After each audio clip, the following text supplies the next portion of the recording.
लीजिए क्रिकेट खेलने का सिलेक्शन हो रहा है क्रिकेट टीम के लिए। हेलो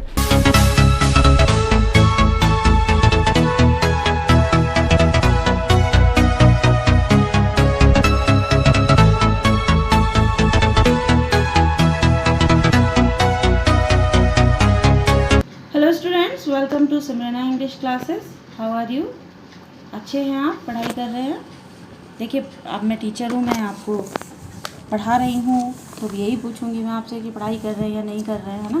सोच रहे होंगे मम्मी पापा की तरह आप भी यही पूछ रही हैं कि पढ़ाई कर रहे हैं या नहीं कर रहे हैं। Okay, so we had already discussed about the poem and its message in the first part. और अगर आपने वो नहीं देखा है वीडियो तो आप आई बटन दिया है, आप उसे क्लिक करके देख सकते हैं। पहले आप उसे देख लीजिए, तब आप ये वीडियो देखिएगा।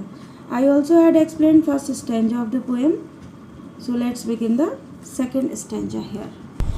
तो बच्चों, ये था फर्स्ट पैरा जो हमने यहाँ से स्टार्ट किया था। Two roads diverged in a yellow wood, this is the first line, and last I ended up here to where it bent in the undergrowth. यहाँ मैंने इसको फिनिश किया था फर्स्ट वीडियो में कि सड़क कहाँ जाती है वो देख रहा है दूर तक, और फिर वो कहाँ मुड़ जाती है, कहीं झाड़ियों में दिखना बंद हो जाती है। तो यहाँ तक था इसका फर्स्ट पैराग्राफ। आई होप कि आपको अच्छे से समझ में आया होगा। आप उसे फिर से देख सकते हैं और यहीं से कंटिन्यू कर सकते हैं। तो ये सेकंड पैरा हमारा शुरू हो जाता है यहाँ से। Then took the other just as fair and having perhaps the better claim because it was grassy and wanted wear, though as for that the passing there had warned them really about the same. So in the last stanza we saw that poet was standing in the yellow wood on the road which diverged into two roads or two paths. He looked one road very carefully as far as he could see. दूर तक वो देखता है जहाँ तक वो देख सकता है. Then he took another one. Decided to take another one. या अदर वन, जो दूसरी रोड थी। ये फर्स्ट लाइन देख रहे हैं, then took the other just as fair, वो भी वैसे ही अच्छी सुंदर साफ दिखाई दे रही थी। The road was as good as fair as the first one. This road was surely better than that. लग रहा था कि definitely that road was better than the first one. दूसरी रोड थी पहली वाली रोड से, और भी दोनों काफ़ी अच्छी थी, लेकिन ये पहली वाली से और भी ज़्यादा अच्छी दिखाई दे रही थी।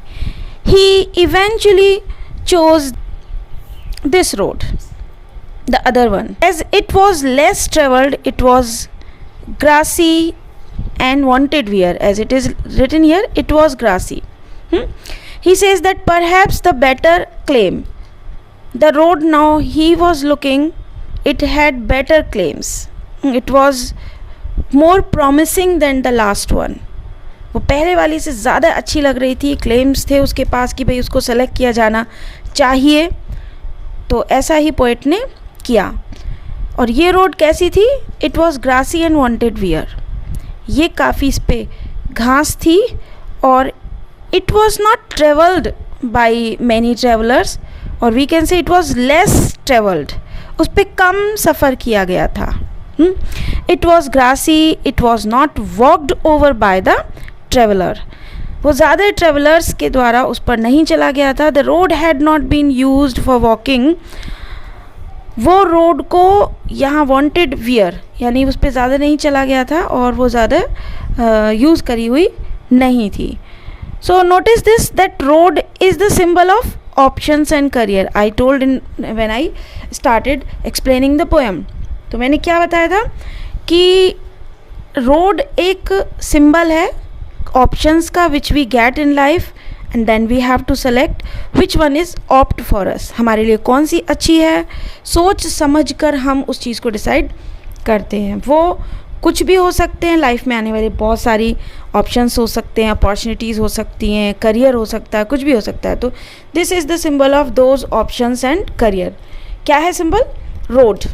Okay, road is the symbol of those options and career in our life. So we can say that this road was not used for walking or had not been chosen by many as in case of career, that there are some professions, some career options, those not many choose them, those are not chosen by many people.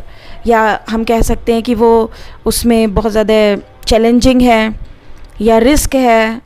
तो जो कुछ adventurous people होते हैं और those who love risks, those who are adventurous, तो those who want to do something different, है ना, ये एक चीज़ होती है जो कुछ हट के करना चाहते हैं.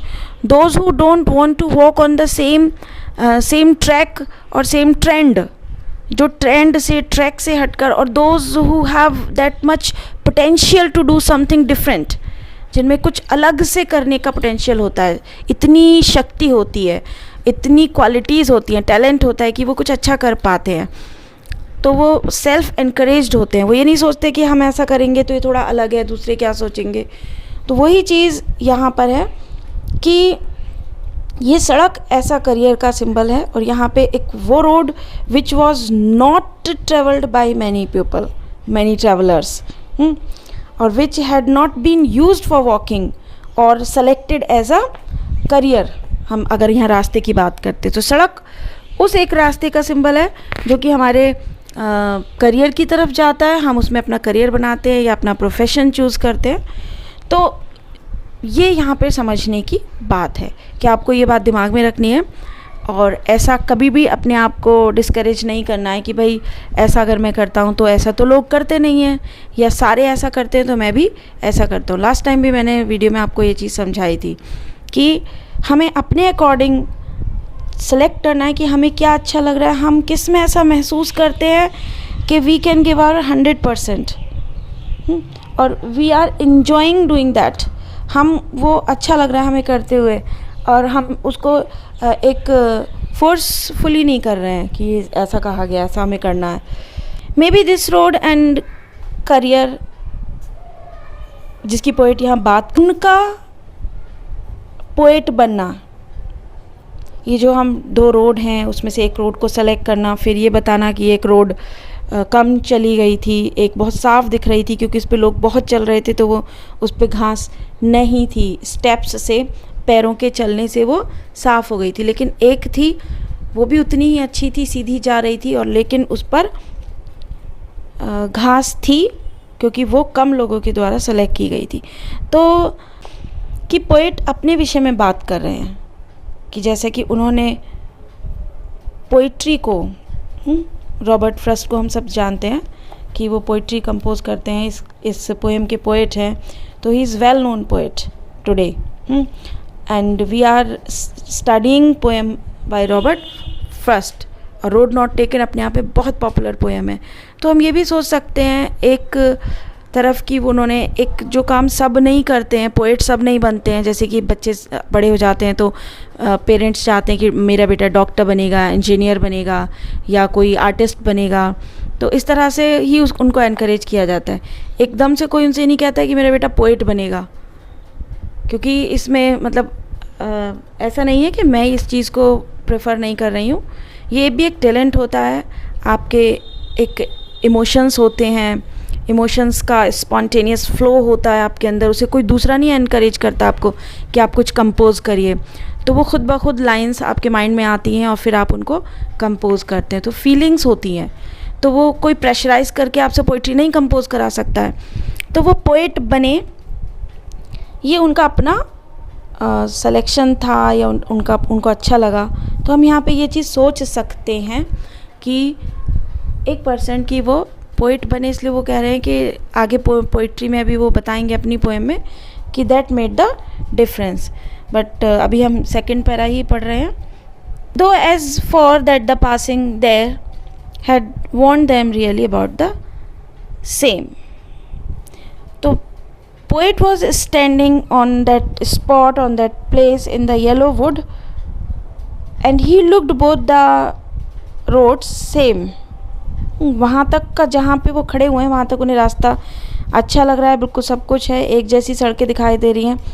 But the road separated from there हैं एंड इट टुक 2 पाथ, वो अलग अलग रास्तों में बढ़ जाती है. वहीं से डिफरेंस उनका शुरू हो जाता है। और यहाँ पे सिर्फ ये बताया गया कि जो उन्होंने सेकंड रोड सेलेक्ट की वो भी वैसे ही दिख रही थी फर्स्ट के रोड के जैसी, लेकिन उस पर घास थी, उस पर कम लोगों ने चला था, इसलिए पोइट ने वो सेलेक्ट की। हाँ, तो यहाँ पे जो वो बच्चे हैं, मैंने लास्ट उसमें भी बताया था कि सोचते हैं कि मेरे साथ वाला बच्चा ऐसा कर रहा है तो मैं भी ऐसा कर लेता हूँ। मान लीजिए क्रिकेट खेलने का सिलेक्शन हो रहा है क्रिकेट टीम के लिए, और आपके जो साथ में क्लासमेट है वो बहुत अच्छी क्रिकेट खेलता है तो उसका सिलेक्शन हो गया। आपको गिल्ली डंडा भी तमीज़ से खेलना नहीं आता है ना, या आप नहीं खेल पाते, बैट पकड़ना नहीं आता है, और आप बॉल नहीं फेस कर सकते, ज़बरदस्ती नाम लिखा देते हैं, तो फिर क्या आप लोगों ने देखा होगा ना क्या होता है फिर फील्ड में उन बच्चों का, जब उनका सिलेक्शन होने के लिए ट्रायल पर उन्हें खिलाया जाता है तो क्या होता है ऐसे में स्टेडियम में जब स्पोर्ट्स होते हैं, स्पोर्ट्स मीट होती है, बच्चों की का सिलेक्शन चल रहा होता है, तो ऐसे में हंसते हैं ना। तो यही एक को देखकर दूसरा जाता है, वो चीज़ है कि वो हॉकी खेल रहा है, क्रिकेट खेल रहा है, हम भी करते हैं। तो आपको ये समझना है भाई, आप हॉकी खेलेंगे या आप पेंटिंग करेंगे, आपको ड्राइंग अच्छी है तो ये आपको देखना अपना करियर। एक ही सड़क पे जिस पे सब चल रहे हैं, एक ट्रैक पे, एक ट्रेंड पे चलते नहीं चले जाना है। You will not follow the trends, है ना। सो क्या करना है, you have to dare to do something different. Different का मतलब ये नहीं है कि कुछ उल्टा ही करके बैठ जाएं। डिफरेंट से मतलब यहाँ पे क्या है, क्या आप सोच रहे हैं डिफरेंट का मतलब कि बिल्कुल हट के कुछ अलग ही कर देना है, कुछ ऐसा नहीं है। मतलब डिफरेंट कुछ अच्छा, जो काफ़ी अच्छा हो और जो सब ना करते हों वैसा ही मत करिए। कुछ ऐसा करिए जो आपके अंदर नया है, उसको एक्सपोज करिए, है ना। अपने टैलेंट को, अपनी क्वालिटीज़ को, अपने पोटेंशियल को एक्सपोज करिए अपने आप को अच्छे से अच्छे तरीके से। सो हेजिटेशन छोड़कर जिस करियर में, जिस फील्ड में, जिस लाइन में आप अपना जो स्ट्रीम आप सेलेक्ट करना चाहते हैं, जो आप कर सकते हैं वो करिए। Okay, right. तो अब समझ में आया होगा कि इस पोएम का एक्चुअली डीप मीनिंग क्या है। मैं समझाने के लिए आपको लाइन टू लाइन बताकर इसे क्लोज कर सकती हूँ, लेकिन पर्पज़ है इसका, एजुकेशनिस्ट ने ऐसे ही नहीं इस पोएम को आपके सिलेबस में रखा है।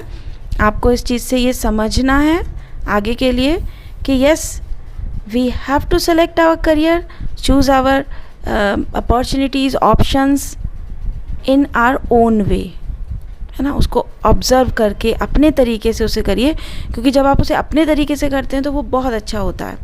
और अब आप दूसरों के कहने से, प्रेशर से, और आप बर्डन महसूस करते हैं, एक्सपेक्टेशंस पे खरा उतरने के लिए करते हैं, तो आप उसे अच्छा नहीं कर पाते हैं। Okay, so now let's come to the next para. Morning equally lay in leaves no step had trodden black.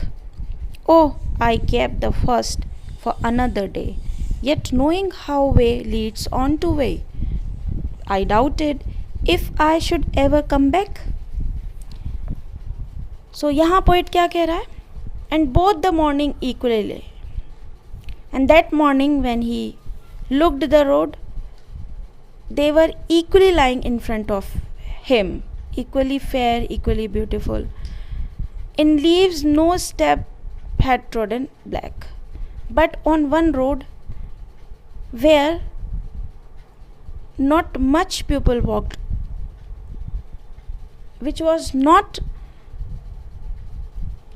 walked over by many people, जिस पे ज़्यादा लोग नहीं चले थे, उसकी जो पत्तियाँ थीं वो पत्तियों से ढकी हुई थी, कवर थी, और वो चलने से बिल्कुल भी क्रश नहीं हुई थी और काली नहीं हुई थी कुचल कर। ट्रोडन ब्लैक मतलब walked over, crushed with feet, यानी उन पर चलना और पैरों के चलने से उनका ख़राब हो जाना, तो ऐसा वो नहीं हुई थी। Oh I kept the first for another day. So what did poet decide? Poet decided to keep the first for another day. Poet ने सोचा कि let leave this and let use this road for some another day, let walk on this path some other day. उनको लगा कि इस road पर फिर किसी दिन मैं चलता हूँ। Yet knowing how way Leeds on two way, although he knew that it was not so easy, it was very difficult. For once if we select something, So it is not possible to come back again to the same point, to the same road. या हम career से इसको मैं compare करूँगी कि अगर आप अपनी लाइफ में सही एज पर कोई करियर सेलेक्ट कर लेते हैं, जो आपकी राइट एज होनी चाहिए कुछ अपने को बनाने की, तो अगर वो डिसीज़न आपका गलत होता है तो काफ़ी टाइम आपका पास हो जाता है, आपकी एज काफ़ी हो जाती है, फिर बहुत सारी चीज़ें हैं लाइफ में जो हम फिर दोबारा से वो सब नहीं कर पाते हैं. तो यहाँ पे यही बात लिखी हुई है, yet knowing how way Leeds on two way, है ना. एक रास्ते में से दूसरा, उसी रास्ते से दूसरा रास्ता निकल रहा है और हम उसे सेलेक्ट करते हैं. I doubted if I should ever come back. क्या ऐसा हो सकता है? उन्हें शक था. He was not sure that would he be able to come back. क्या वो वापस आने के लायक होंगे? क्या वो फिर से, अगर वो रास्ता अच्छा नहीं होता है, अगर उनका डिसीज़न करेक्ट नहीं होता, परफेक्ट नहीं होता है, तो वो आ पाएंगे दोबारा से लौट के और फिर से अपना करियर डिसाइड कर पाएंगे? तो यहाँ पे वो ये कह रहे हैं. तो क्या यहाँ पे बताया गया इस पैरा में कि दोनों सड़कें हैं, उनके सामने समान जा रही हैं और वो दोनों को देख रहे हैं. उनमें से एक सड़क है जो कि जिस पे कम लोगों के द्वारा सफ़र किया गया है, कम लोगों ने उसे सेलेक्ट किया, उस पर पैरों के निशान नहीं हैं चलने के, और वहाँ पे जो लीव्स हैं, जो पत्तियाँ पड़ी हुई, ग्रासी है, वो क्रश नहीं हुई है. और उन्होंने पहली वाली रोड को किसी दूसरे दिन के लिए, जो कि काफ़ी फेयर दिखाई दे रही थी, छोड़ दिया है, ये जानते हुए कि दोबारा वो उस पे नहीं पहुंच सकते. That he can never come back to the same road. So come to the next para. I shall be telling this with a sigh.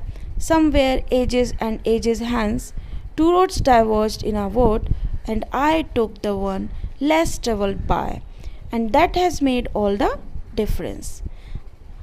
And now I shall be telling with a sigh. Sigh means एक deep relief की एक सांस लेना, आह भरना जिसे हम कहते हैं. यहाँ पे रिलीफ से सांस लेना, या साई जो वर्ड है ज़्यादातर सैडनेस को रिवील करता है, एक्सप्रेस करता है सैडनेस को, कि बड़ी तसल्ली से आप या रिलीफ के साथ आपने सांस ली. तो बहुत से जो रीडर्स हैं इसको ऐसे भी सोचते हैं कि ये यहाँ पे पोएट दुखी है, वो साई भर के कह रहा है, आह भर के कह रहा है कि somewhere ages and ages hence, यानी काफ़ी समय पहले, एज युग, युगों तक, यानी एजेस बहुत पहले, काफ़ी समय पहले. टू रोड्स डाइवर्ज ना would and I took the one less travelled. दो सड़कें थी, जा रही थी एक जंगल में, और मैंने उनमें से कम सफ़र करने वाली को चूज़ किया, अपना करियर बनाया. And that has made all the difference, and that was the reason of all the difference. और उसी से मेरी लाइफ में सब अंतर आया कि पोएट डॉक्टर, इंजीनियर या कुछ और ना बनकर पोएट बना. और हो सकता है कि he would be as popular if he selected to be a doctor, or if he had chosen to be an engineer, or many else are there, but he became a poet. और आज हम उनकी poetry पढ़ रहे हैं बड़े सम्मान के साथ, और उससे मैसेज ले रहे हैं, यू नो, कि यही एक पोइट्री की जान होती है कि जब पोइट्री को पढ़ा जाए तो उसमें जो मैसेज है वो बहुत लंबे समय तक लोग उसको पढ़ाते रहते हैं, सीखते रहते हैं, बताते रहते हैं. और then in this way poetry passes generation to generation, generation से वो जनरेशन तक पहुंचती रहती है और नया उससे कुछ सीखते रहते हैं. तो यही एक पोएट के लिए ये बहुत अच्छी और बहुत बड़ी बात होती है ना. वो अपनी पोइट्री से अमर हो जाता है कि उसकी पोइट्री को समझा जा रहा है. हम इस समय भी इतने एजेस के बाद आज हम पढ़ रहे हैं, समझ रहे हैं उसको, बच्चे उससे नया सीख रहे हैं, अपना करियर बना रहे हैं, ये समझ करके उन्हें अच्छे से सेलेक्ट करना है. If it would have been more fruitful if he had taken some other road, है ना. और maybe that because of that decision, because of that selection, poet is not happy. लेकिन so we see that poet had to decide one road he selected less traveled road, which made difference, that he became a poet. And we are studying his poetry today, his poem today. He is being remembered for his poetry today. So it's a great thing. One becomes immortal this way. The world learned from such persons as we are learning from the poet Robert Frost. So choices make difference in life. If he would have chosen the first road, which was a trend and followed by many, maybe he would not be a poet. But he did not choose that road, which was less risky and acceptable conventional option. So we must dare to make choice that are adventurous, ambitious, and unconventional. So we should be very careful and thoughtful while making choices. Actually, this is the message from the poem. So we have finished explanation of the poem The Road Not Taken. और next video में मिलते हैं दूसरे class के साथ. तब तक आप पढ़ाई करते रहिए, सेफ रहिए, स्टे होम, सुरक्षित रहिए. Bye, see you. और चैनल को सब्सक्राइब करिए, लाइक करिए, बेल आइकन को प्रेस करिए. Bye bye.